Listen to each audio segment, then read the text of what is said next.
Olá! Que bom ter vocês conosco. Nós somos uma IA do Ponto Geek, curadoria de notícias por Gordo Geek.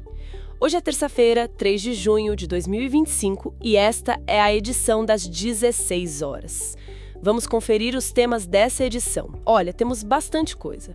Atualizações sobre o Fortnite e aquela briga com a Apple, novidades para o Apple Vision Pro, o Google com IA e PDFs. Sim, e também correções da Microsoft, um caso sério de segurança na Coinbase, dicas para o Mac. E ainda energia submarina, submarinos militares e, para fechar, IA como colega de trabalho. Bastante assunto, né? Vamos nessa. Então, começando com games, direto do The Verge.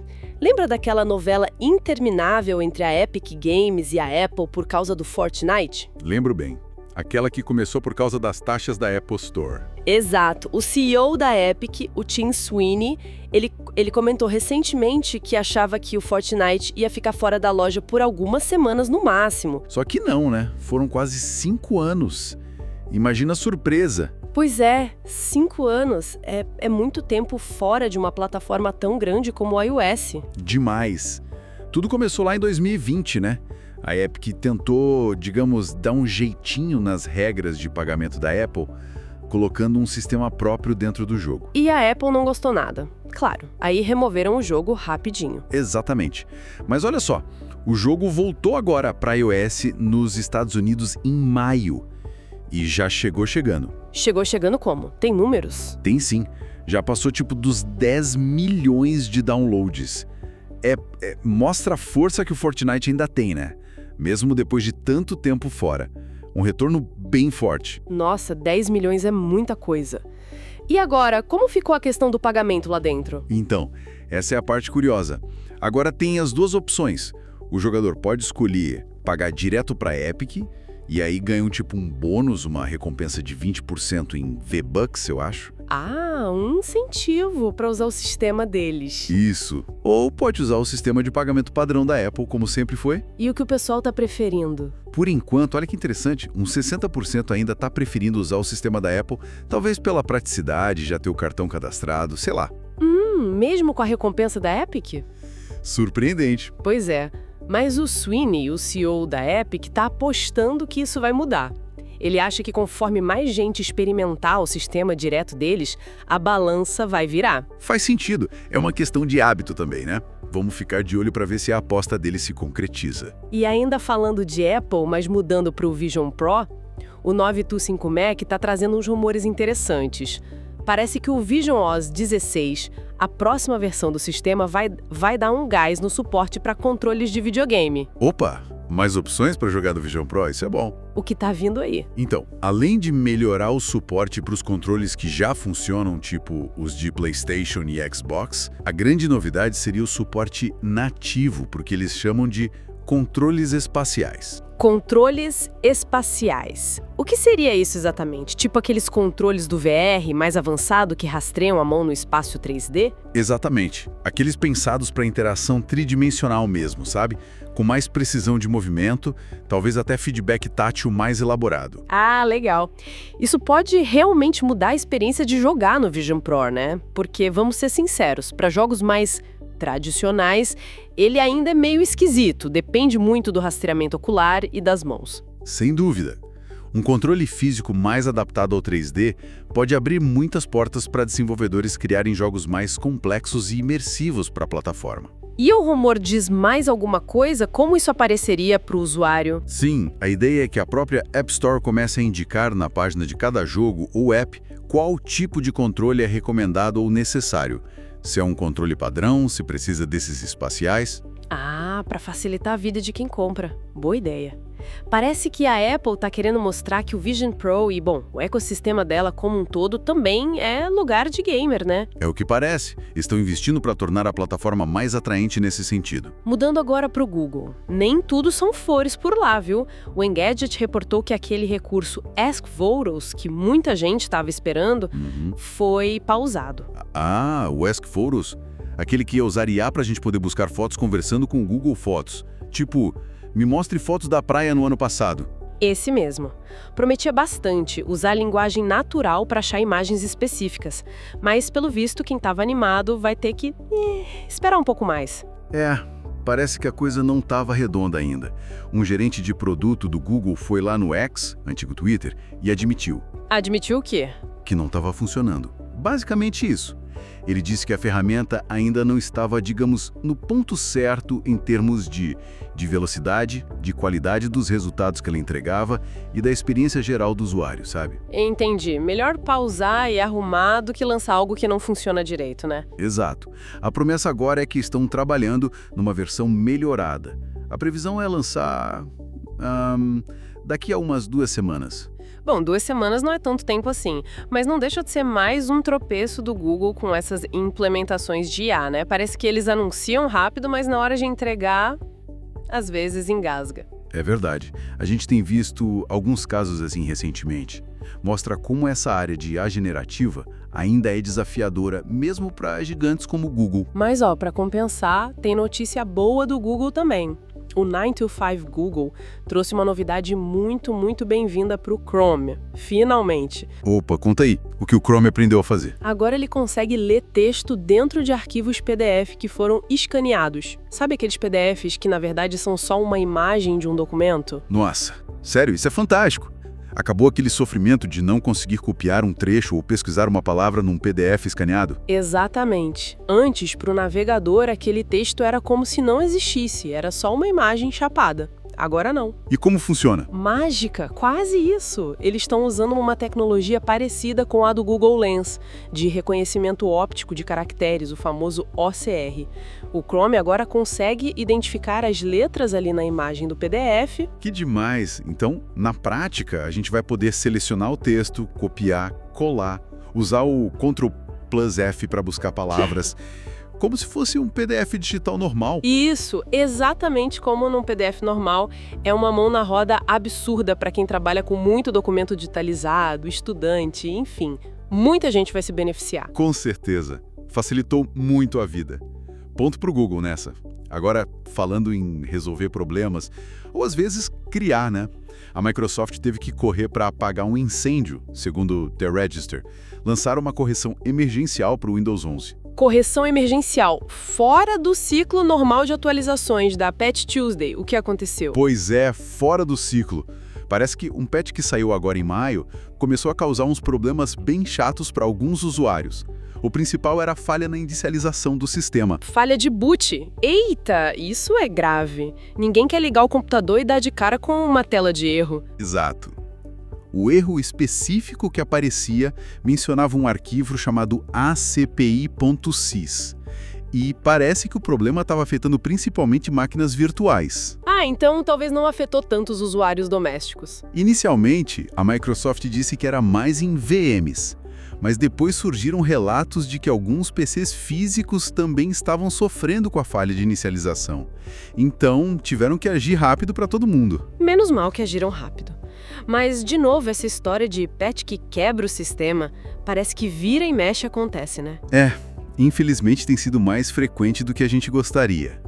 Essas correções emergenciais fora de banda acabam virando quase rotina. O ideal, claro, seria ter um processo de teste que pegasse esses problemas antes, né? Mas a complexidade é grande, né? Enfim, problema resolvido, esperamos. Agora, um alerta importante na área de segurança. O Slashdot, repercutindo uma matéria da Reuters, trouxe um caso de vazamento de dados na Coinbase. Coinbase, a grande corretora de criptomoedas. Shhh. O que vazou? Então, parece que dados de clientes vazaram e a origem do problema foi rastreada até um parceiro de terceirização deles na Índia, uma empresa chamada Taskills. Terceirização é sempre um ponto delicado para a segurança, né? E como aconteceu? Pelo que a notícia diz, um funcionário dessa Taskills foi pego literalmente fotografando informações confidenciais de clientes da Coinbase.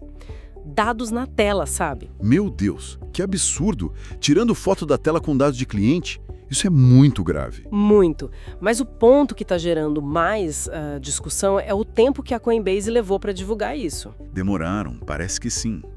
A Task.us afirma que demitiu os funcionários envolvidos lá em janeiro e que avisou a Coinbase na mesma época sobre esses acessos indevidos. Janeiro. Mas a Coinbase só falou publicamente sobre o caso em maio, né? Exato. E essa divulgação em maio só aconteceu depois que a Coinbase recebeu uma exigência de extorsão, provavelmente de alguém que obteve esses dados. Então fica a dúvida se eles teriam divulgado se não fosse pela tentativa de extorsão, né? Pois é. Levanta muitas questões sobre a transparência da Coinbase nesse incidente. Saber de um acesso indevido em janeiro e só comunicar meses depois é complicado. Deixa o cliente vulnerável por mais tempo. Com certeza. Segurança e transparência são cruciais nesse mercado de cripto.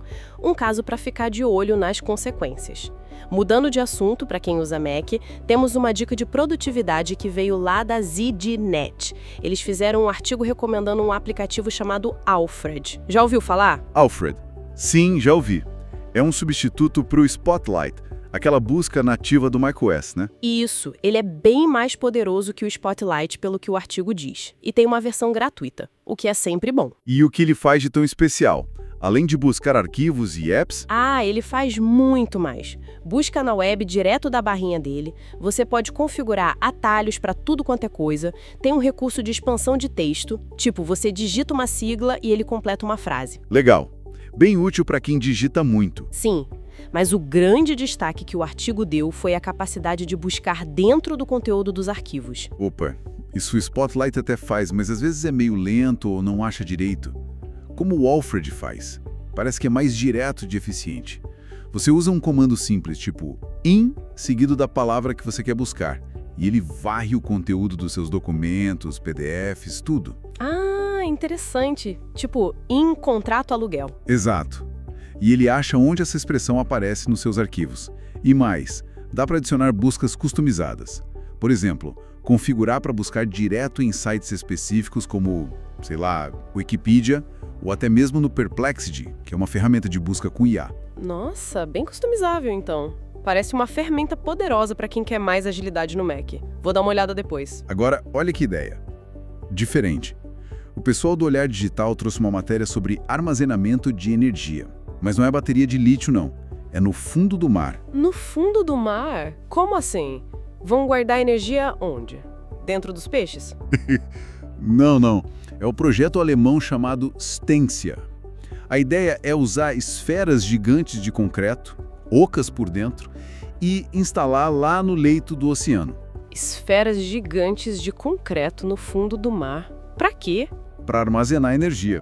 Funciona de um jeito bem engenhoso. É como se fosse uma usina hidrelétrica reversível, só que subaquática. Hidrelétrica reversível? Tipo Itaipu, que bombeia a água para cima quando sobra energia? Isso, a lógica é a mesma, mas adaptada para o mar. Quando tem energia sobrando na rede, por exemplo, de parques eólicos offshore, que estão gerando muito, eles usam essa energia para bombear a água para fora da esfera de concreto. Então a esfera fica vazia lá no fundo, com a pressão da água do mar em volta, querendo entrar. Exatamente. Aí, quando eles precisam de energia de volta na rede, eles simplesmente abrem uma válvula, a água do mar entra na esfera com força por causa da pressão externa. E gira uma turbina que fica ali dentro, gerando eletricidade. É isso. Perfeito. É isso mesmo. A água entrando gira a turbina. Cada esfera dessas, dependendo do tamanho e da profundidade, pode armazenar uma quantidade considerável de energia. O protótipo testado guardava uns 20 megawatts-hora. 20 megawatts-hora por esfera, é bastante coisa. E é uma solução interessante para energia renovável que às vezes gera quando não tem demanda, né? Exatamente. Ajuda a estabilizar a rede. E o mais legal que a matéria mencionou, eles fizeram estudos de locais com potencial para essa tecnologia, e a costa do Brasil foi citada como um dos lugares ideais, pela profundidade, características do leito. Olha só, quem sabe um dia a gente não vê essas esferas por aqui. Bem interessante mesmo. E continuando no ambiente marítimo, mas agora com foco militar. O Business Insider noticiou um investimento pesado do Reino Unido em submarinos. Investimento pesado. O que eles anunciaram? Anunciaram a construção de 12 novos submarinos de ataque de propulsão nuclear. São da classe SSN AUKUS. 12. É um número bem expressivo. 12 submarinos nucleares de ataque? Uau! Realmente é um investimento grande. Faz parte de alguma estratégia maior. Sim, segundo o governo britânico, é parte de um plano amplo para modernizar e fortalecer as forças armadas do país. Eles citam o cenário global, mencionam especificamente a Rússia como uma das ameaças que motivam esse reforço. Entendi. E esses submarinos AUKUS, o nome sugere aquela aliança, né? Exatamente. SSN-AUKUS significa que é um projeto desenvolvido em parceria dentro da aliança AUKUS, que junta Austrália, AU, Reino Unido, UK e Estados Unidos. A Austrália também vai operar submarinos dessa classe. E o que se sabe sobre eles? São muito avançados? Sim, são considerados o que há de mais moderno. Vão substituir a frota atual de submarinos de ataque britânicos, a classe Astute, a partir da década de 2030. O próprio anúncio os chamou de predadores navais de ponta. São projetados para serem muito silenciosos e terem grande capacidade de ataque e vigilância. O cenário geopolítico continua tenso, pelo visto.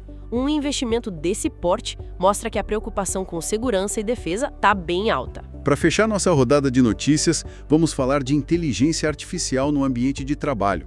O Business Insider trouxe uma matéria sobre a Let's, uma empresa de software de RH. Let's? O que eles estão aprontando com IA? Eles estão desenvolvendo o que chamam de agentes de IA.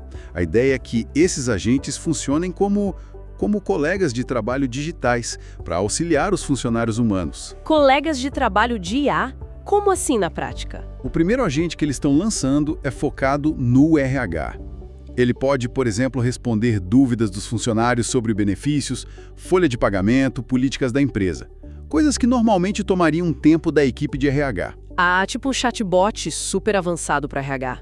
Parece útil para desafogar a equipe. Exato. Mas a visão deles vai bem além disso. Eles querem que a IA se torne mais integrada ao dia a dia. Mais integrada como? Imagina a IA participando de reuniões virtuais para fazer resumos ou ajudando a identificar sinais de que um funcionário pode estar desengajado ou pensando em sair. Nossa, analisando conversas e comportamentos? Isso já começa a ficar meio Black Mirror, não? Um pouco, né?